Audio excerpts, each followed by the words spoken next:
This is echoes carved by the ancestors. The petroglyphs in this image ignite the imagination, inspiring the vibrant interpretation behind today's story. Long before strangers crossed the deserts and canyons of the Southwest, there stood a valley known as Tohana, a place where cliffs glowed red beneath the rising sun, and herds moved like living rivers across the land. The people of Tohana believed every trail carried a memory. The tracks of deer held stories. The paths of bighorn sheep held wisdom. Even the wind left messages upon the stone. Among the people lived a young map keeper named Naya. Unlike the hunters, who studied hoof prints in the dust, or the gatherers, who knew every flowering plant along the canyon walls, Naya's task was to remember. She learned the names of springs. She memorized distant camps. She listened to elders tell of journeys made long before she was born. Each story became part of her memory. One day, those stories would become her responsibility. Every year, when the sun reached its highest path across the sky, the clans gathered at a massive sandstone boulder near the center of the valley. The stone towered over the people. Its dark surface held countless carvings, animals, circles, human figures, lines and symbols. Some carvings were so ancient that no one remembered who had made them. Others had been added by grandparents still living. The stone was not merely rock. It was the memory of the people. The elders called it the singing map, not because it made sound, but because every mark upon it told a story. When enough stories were remembered together, the stone seemed to speak. As Naya grew older, she became fascinated by the oldest carvings. Near the center of the stone stood several enormous human figures. They towered over all the other images. Their arms stretched upward. Their shoulders were broad. Their heads carried strange crowns and markings. "Who are they?" Naya asked Elder Tovin one evening. The old man sat beside the fire and smiled. Some say they were clan founders. Others say they were spirit guides. Which is true? Naya asked. Tovin poked the fire with a stick. Perhaps both. Naya frowned. How can both be true? The elder laughed softly. Those who guide a people become spirits long before they leave the world. The next morning, Naya studied the giant figures again. For the first time, she noticed something strange. Around the large figures stretched hundreds of animal carvings. Deer, antelope, bighorn sheep, rows upon rows of them. Some moved north. Others moved south. Many followed the same paths. The animals seemed connected to the giant figures, as though the ancestors watched over every migration. That evening she asked another question. Why are there more animals than people? The elder women exchanged glances. Finally one answered, because we follow the animals. Naya blinked. I thought we hunted them. The woman smiled. We do, but long ago we learned something important. What? The land survives when people follow the herds. Years passed. Naya became one of the youngest map keepers in the tribe. She traveled with hunting parties.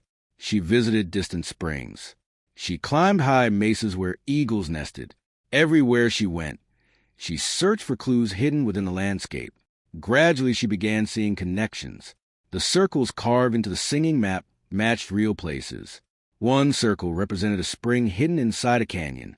Another marked a gathering place where several clans met each year. A larger circle corresponded to a broad valley where thousands of animals passed during migration. The carvings were not random. They were directions. The stone was a map. One autumn, strange events began unfolding.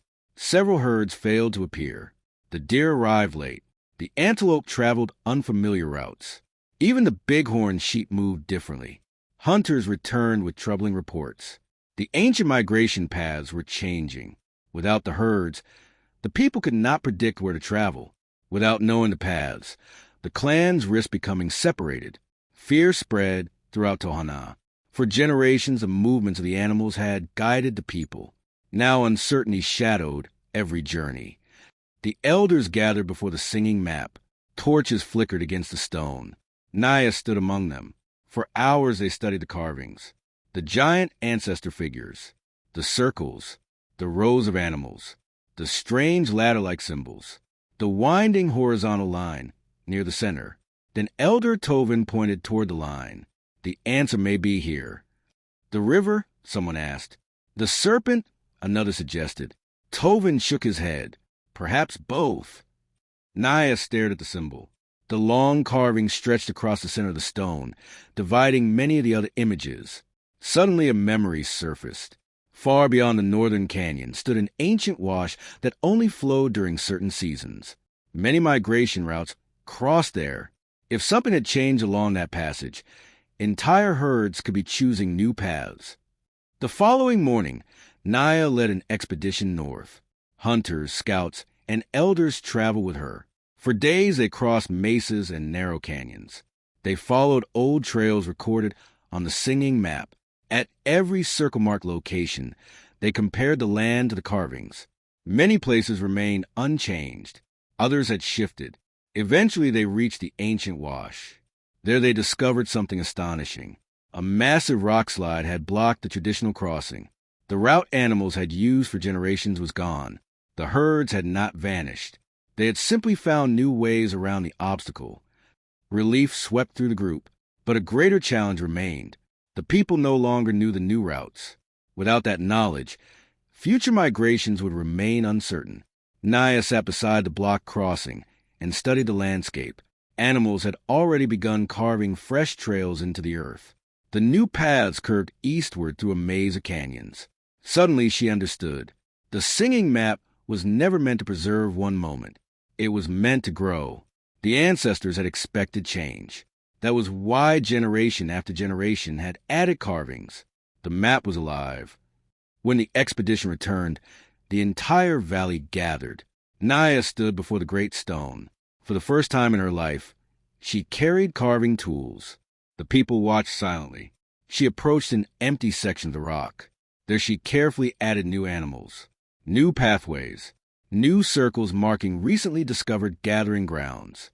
Beside them she carved a small handprint, not as a signature, as a promise. Future generations would continue adding their own knowledge. The years passed. Children became adults. Adults became elders. Elders joined the ancestors. Yet the singing map continued to grow. Each generation added new journeys, new migrations, new stories. The giant ancestor figures remained at the center, watching over every addition. The circles multiplied. The animal paths expanded. Handprints appeared beside new discoveries. The stone became more crowded with every passing century. Yet somehow it became easier to understand, because it no longer belonged to one person, or one family, or one generation. It belonged to all of them. Late in her life, Naya returned to the stone one final time. The valley was quiet. Sunlight warmed the sandstone. Thousands of carvings covered its surface. She traced the oldest figures with her fingers. Then she looked at the newest additions made by children she had once taught. The map had become larger than any individual memory. It contained the wisdom of countless lives, the movement of animals, the locations of sacred places, the lessons of ancestors, the history of an entire people. As the evening sun cast long shadows across the valley, Naya smiled. The stone was singing once more, not with a voice carried by wind, not with words spoken aloud, but with the combined memories of many generations, preserved forever within the living map of stone. Thank you for listening to Echoes Carved by the Ancestors. This has been an interpretation of the petroglyph from the American Southwest, likely associated with the Fremont, ancestral Puebloan, Mogollon, or related cultures of the Colorado Plateau region. As with most prehistoric rock art, the true meaning is unknown, but archaeologists often interpret the symbols through recurring themes. To hear more stories from the ancestors, choose another story, explore one of our playlists, or subscribe to our channel using the links on your screen.